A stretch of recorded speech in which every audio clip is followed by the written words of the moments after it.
Alright everyone, there is excellent news to report, which is that California's high-capacity magazine ban has been overturned by the Ninth Circuit, which sets the stage potentially for a SCOTUS battle. You see, you've got a patchwork of decisions in the legal sense, where some of the courts have found that it's fine, and others, like the Ninth Circuit, which is, has been overhauled a bit, I believe, in the Trump years at this point, which is why they finally made a good decision, has decided in a 2-to-1 decision, actually, that it's unconstitutional. Now, of course, the latter is objectively true. The idea that the government can pass burdensome restrictions on a right of that type is clearly out of lockstep with not only prior SCOTUS decisions on more than just the Second Amendment, but the Fourth, the First, the Tenth, and so forth. Not only is it out of lockstep with legal precedent, it's out of lockstep if you read anything about the Federalist Papers with the intent of the Second Amendment. The Second Amendment was specifically meant to guarantee military-style weapons. The idea of assault weapon bans, a high-capacity magazine, whatever that means, bans, so-called silencers, really suppressors and so forth, all the tactical stuff you can get.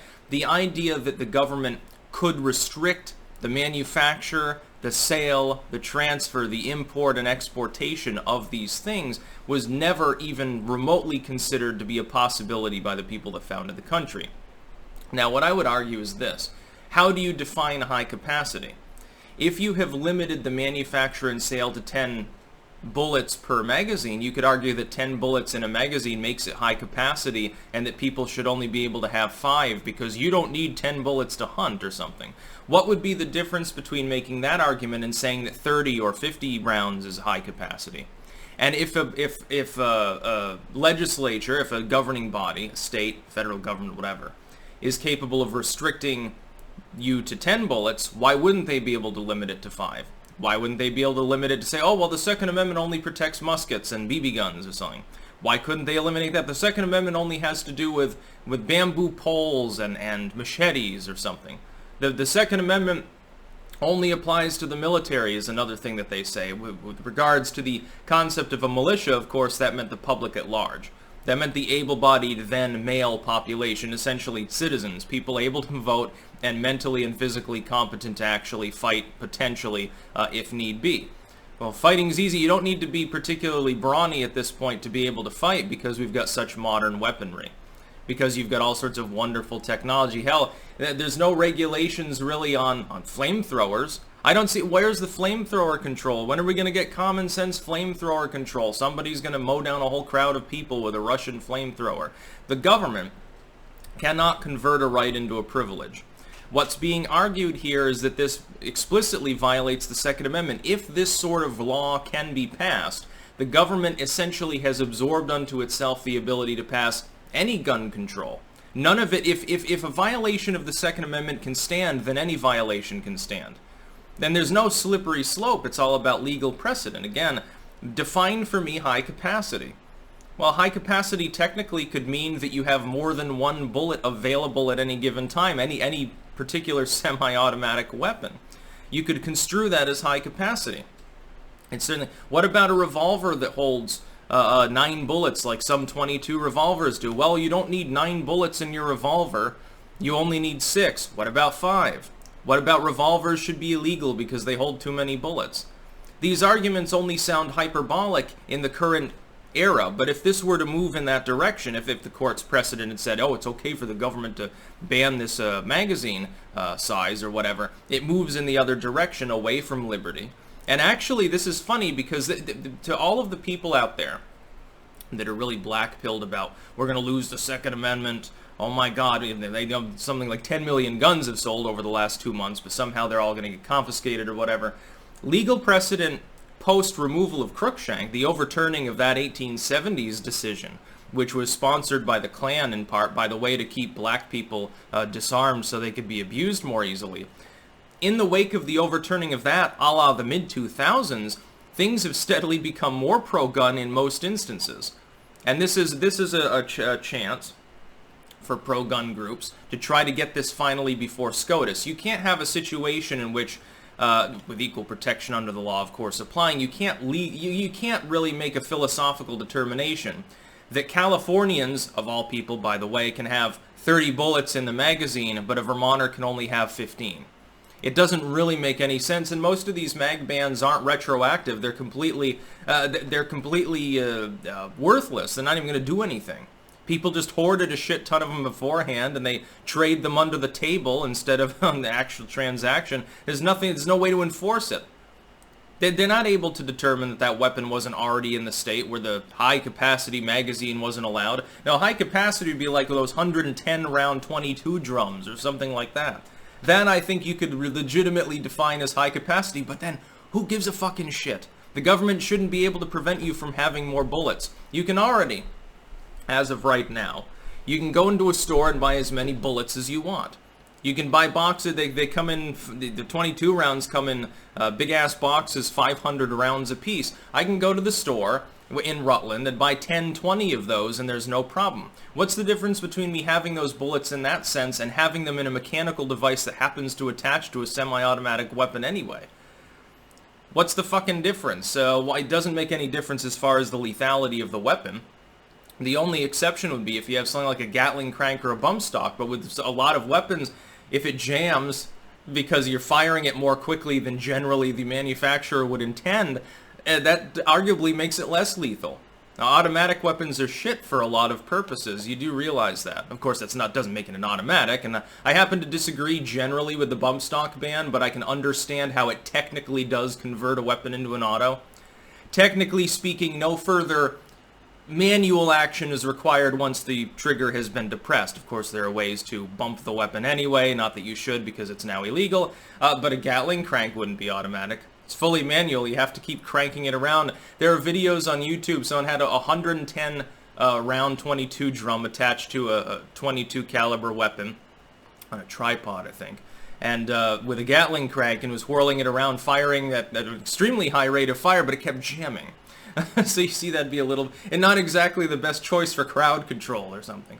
But clearly, this is a great decision. I'm very, very happy because the hope now is that SCOTUS will be compelled to finally make the determination. And even though he's a goddamn cuck, I guarantee you that John Roberts would fall on the side of pro-gun in that situation. Because otherwise, a legal precedent would have been set that would not only would it be antagonistic towards previous precedent, including decisions that current justices have actually been part of. Not only would it go against established SCOTUS precedent, it would be clearly out of lockstep with the philosophical goals of the founding of the United States, and it would set the stage for onerous gun control of any kind, particularly, to be passed by any state or even the federal government, and there would really be no stopgap measure to prevent that from happening.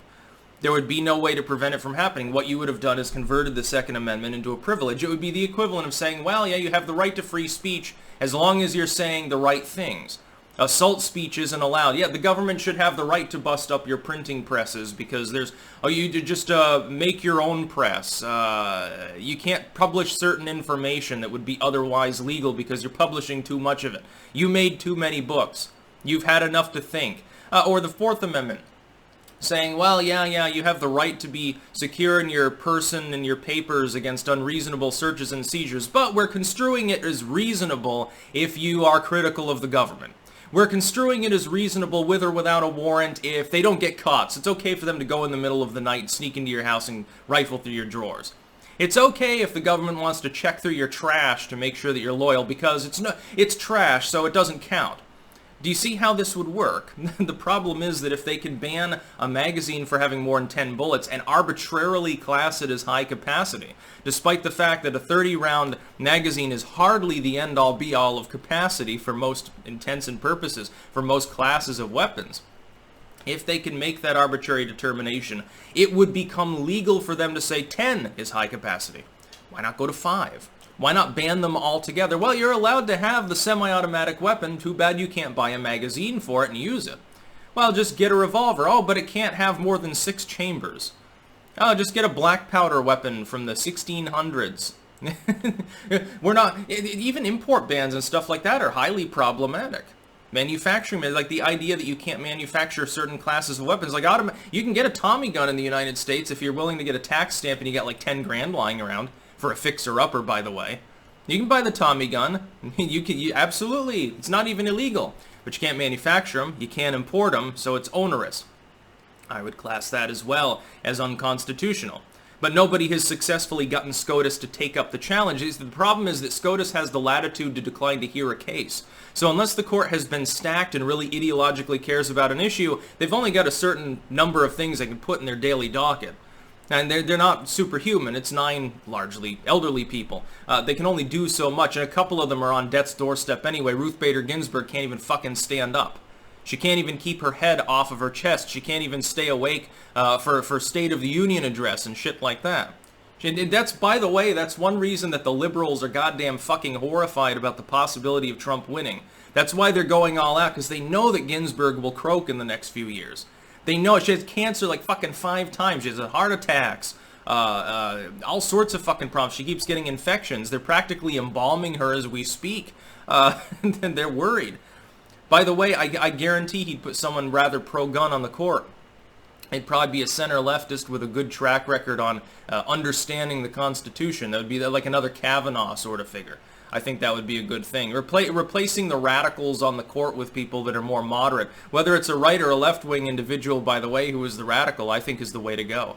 Be nice if there were 9 libertarians there, and I don't mean LP members because they've become leftists at this point. It's funny, someone was posting about how there was a Reddit libertarian page that had been overrun by socialists LARPing as though they had something in common with libertarianism. And it's the funniest fucking shit ever. It's like, because the LP has started to wine and dine the Bernie fans. Great political strategy, also great way to completely corrupt and destroy your own political movement by making it basically a commie party. It's fucking horseshit. So yeah, high-capacity magazines, now legal in California as of this decision. They'll probably appeal it to SCOTUS, although maybe they won't because they'll be afraid they'll lose and they'll set a precedent nationwide. I think that'd be great. Damn right I want a 110 round drum. A lot of them. Damn right I want the shotgun drums that hold like 30 rounds as well. Of course I do. It makes the weapon cooler. Of course, if you get to a certain point, it starts to weigh a lot, and that might, be a problem. It's like your 200 round drum of 5.56. How much is it gonna weigh? It might at some point it becomes consistently ineffective. And no, you really wouldn't want to hunt for. Can you imagine hiking through the woods with like 5,000 rounds of ammo? Not exactly anyone's idea of a good day. That's about all. Peace out.